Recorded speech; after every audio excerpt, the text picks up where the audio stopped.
Hello everyone, this is my interpretation of the new Matrix movie. Neo has been pulled back into the Matrix.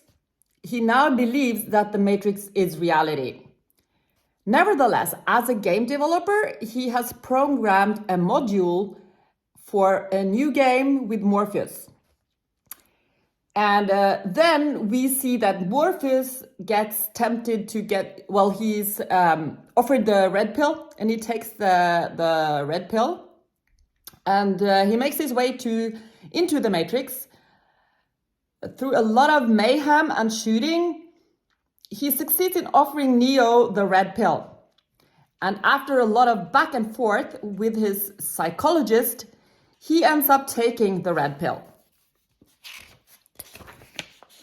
So now, after he takes the red pill, he is taken into an altered state of consciousness.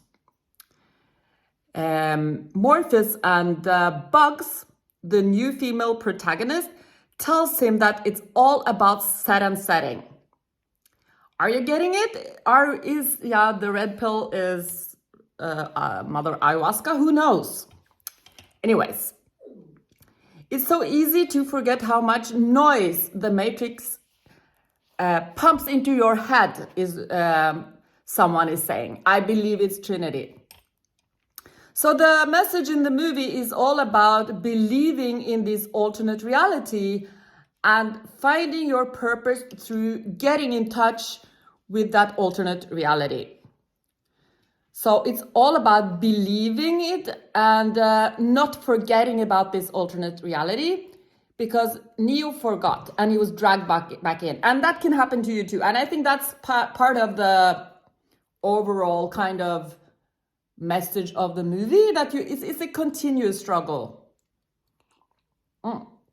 So Buggs is the new captain of the new world, and she's very central to the story.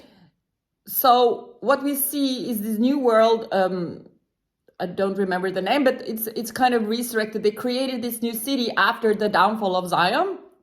So Niobe and a bunch of others established a new city coexisting with some of the machines after machine-to-machine war. So this is kind of the backstory.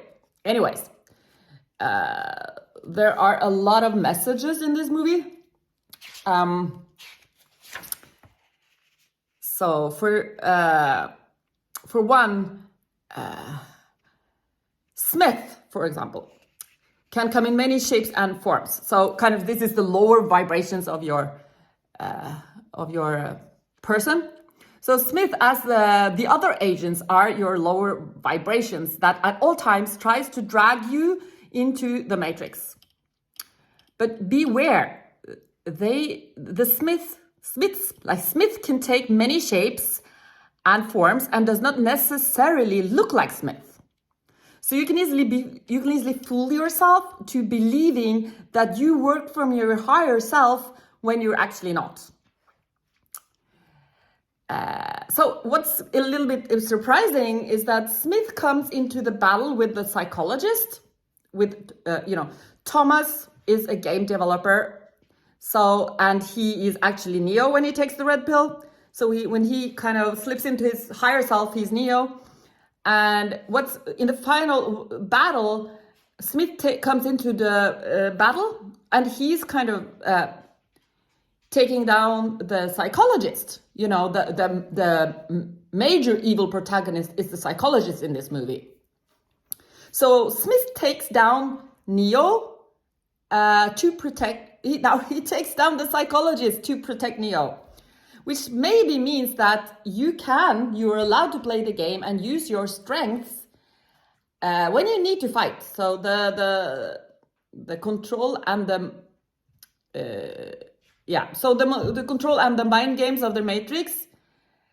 How I interpret it then is, it's like the enemy is both your own mind and the mind games that it plays with you, the monkey mind, and how you are constantly dragged into the Matrix and your ego. But I think that, kind of what a new message is here. And I think that the psychologist is the society's systems and the way they're built, because the control and the mind games of the Matrix are built to scare you, so you stay put and prefer the comfort of security. And that's kind of also the message in the concluding scene, coming from the mouth of the psychologists. So Neo, which is in the Matrix, is the game designer, that Thomas, but he found back to his higher self through taking the red pill, ayahuasca, a lot of meditation maybe.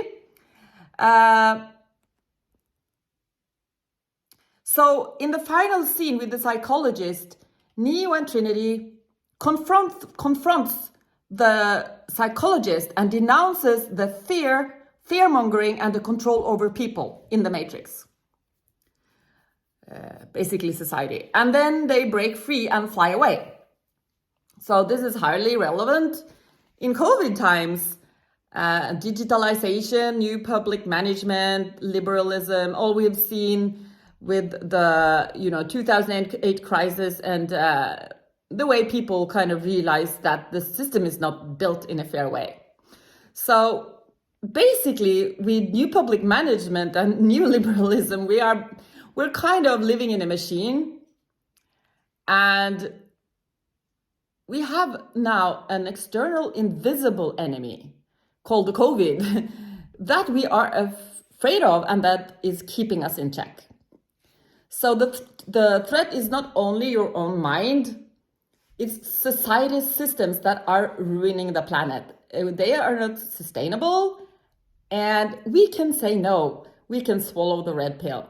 So all in all, it was a great movie. We were sitting in these moving chairs, and it was a lot of shooting and killing and fighting, and a lot of cool dialogue. So I would absolutely recommend you go see it. Thank you.